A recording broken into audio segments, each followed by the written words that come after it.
So students, in today's lecture, we are going to discuss the treatment strategies in hypertensive patients. So the basic goal of antihypertensive drugs or antihypertensives or antihypertensive therapy is to reduce the morbidity and mortality rate. We have already discussed these two terms, morbidity and mortality, in our previous lecture. So we can say that ultimate aim of the drug treatment, the ultimate aim of antihypertensives is to reduce morbidity and mortality. So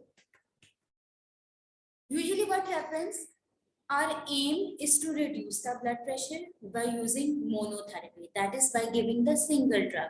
For most of the patients, our aim is to lessen the blood pressure, to lessen the systolic pressure than 150 mm of mercury, and to reduce the diastolic pressure less than 90 mm of mercury. And usually we prefer monotherapy. So in case of mild hypertension, we can say that we can use monotherapy. So even then, after using a single drug, you are unable to control the blood pressure, you can move towards more drug. You can add more drugs to your drug treatment strategy. So what are the recommended drugs? For initial therapy, you can start your therapy with thiazide diuretics, ACE inhibitors, angiotensin receptor blockers, that are ARBs, or by calcium channel blockers. So ultimately, you have to control the blood pressure. If you are unable to control the blood pressure by monotherapy, you can add another drug to the treatment. That is, you can use a second drug. So from monotherapy, you can move towards polytherapy.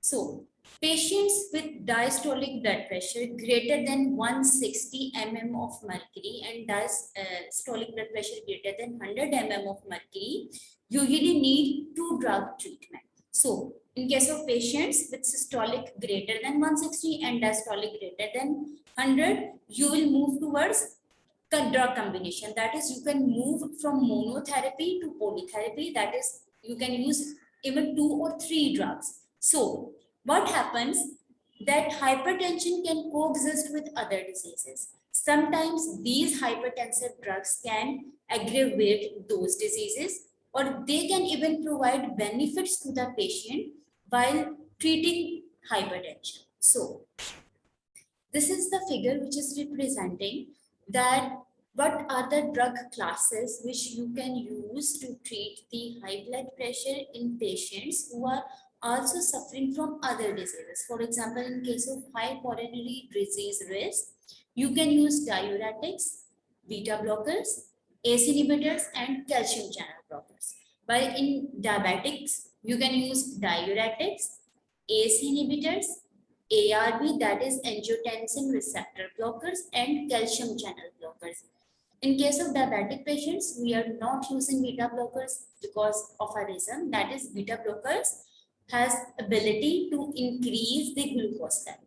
So in case of recurrent stroke, you can use diuretics and ACE inhibitors.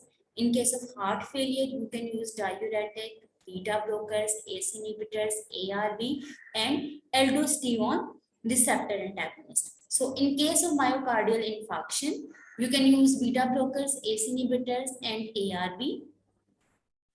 aldosterone receptor antagonist. In case of chronic renal diseases, you can use ACE inhibitors and ARBs. So this is a figure which is indicating that in case of coronary disease, diabetes, stroke, and heart failure, you can use diuretics. While in case of previous myocardial infarction and in case of renal diseases, you can't use diuretics. Where you can use beta blockers, you can use beta blockers in case of coronary artery disease, in case of heart failure, and the myocardial infarction. Where you can use ACE inhibitors, in all these conditions, you can use ACE inhibitors.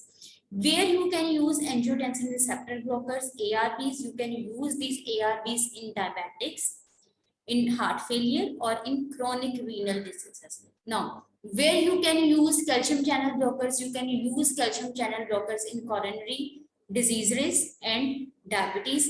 Where you can use aldosterone receptor antagonist in case of heart failure and myocardial infarction. So the patients who are suffering from hypertension in combination with these diseases, that is concomitant diseases, these are the combinations or these are the drugs which you can use. So now what is the frequency of occurrence of concomitant diseases? Mostly hypertensive patients also have angina. They may suffer from diabetes, hyperlipidemia, heart failure, previous myocardial infarction, renal impairment, and asthma as well, where the most probability is the suffering from angina and least probability is of suffering from asthma. So, what are the two drugs which you can use in pregnant women? Name of these two drugs is labetalol and methyldopa. Now, what are the drugs which you can't use in pregnancy? Mostly these drugs are ACE inhibitors, that are angiotensin converting enzyme inhibitors, and the ARBs. So why you can't use ARBs and ACE inhibitors? Because of their teratogenic effects. According to some research articles, ACE inhibitors are teratogenic. They have ability to cause a fetal renal damage. But according to certain other articles, both of these ACE and ARBs are not major human teratogens. But still, they may be the drugs which can cause the risk of miscarriage. So, if they can cause miscarriage, we will definitely not prefer these drugs.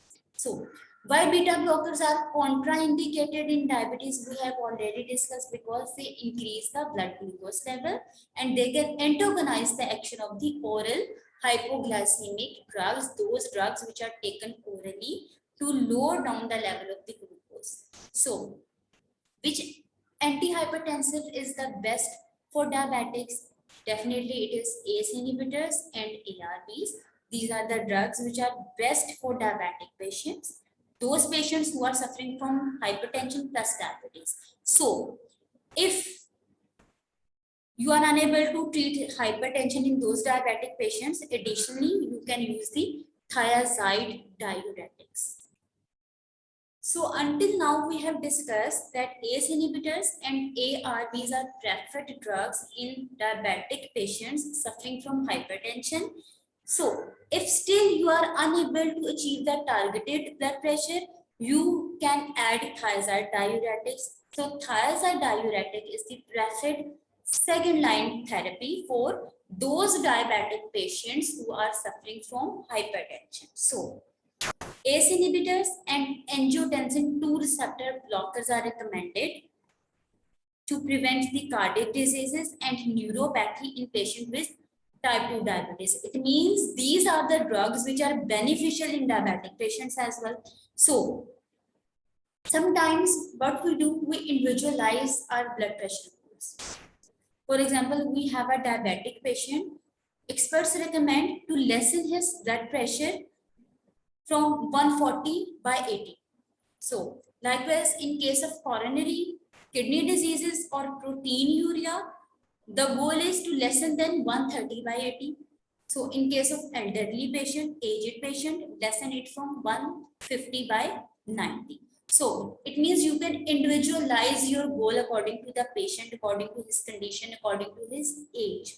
So sometimes what happens that when a patient is using multiple drugs, he's taking different drugs, or even he's taking a single drug, at this time you have to take care of the patient compliance. Lack of patient compliance is the failure of antihypertensive therapy. So you have to take care that your patient is taking his tablet, his medicine regularly according to the prescription. Otherwise, you will be unable to treat his high blood pressure. For example, what happens, sometimes a person who is taking beta blocker may suffer from sexual dysfunction. Without informing you, he will stop taking the medicine or he will discontinue the therapy. So, in this condition, you can change his medicine. Why he is not taking beta blocker? Because he was feeling that I am having the sexual dysfunction, I am having erectile dysfunction. So, he must consult you. You can change his medication, or alternatively what you can do, you can select a drug regimen that reduces the adverse effects which are coming from those antihypertensive agents. You can minimize the number of doses which are required daily. For example, if he is taking 2 tablets of hypertension, for the hypertension, you can give him a single tablet which is containing the 2 different drugs. That is combining 2 drug classes in a single pill. That is single pill combination.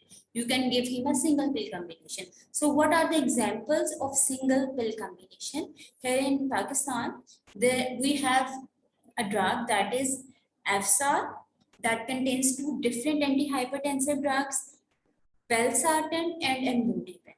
Now, both of these are drugs from different drug classes.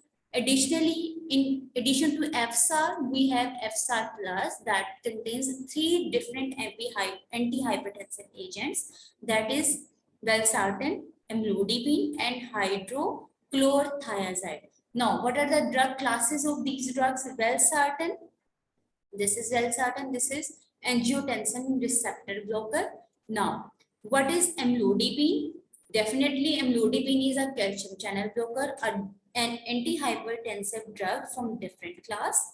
Then what is hydrochlorothiazide? Hydrochlorothiazide, this is hydrochlorothiazide, this is diuretic.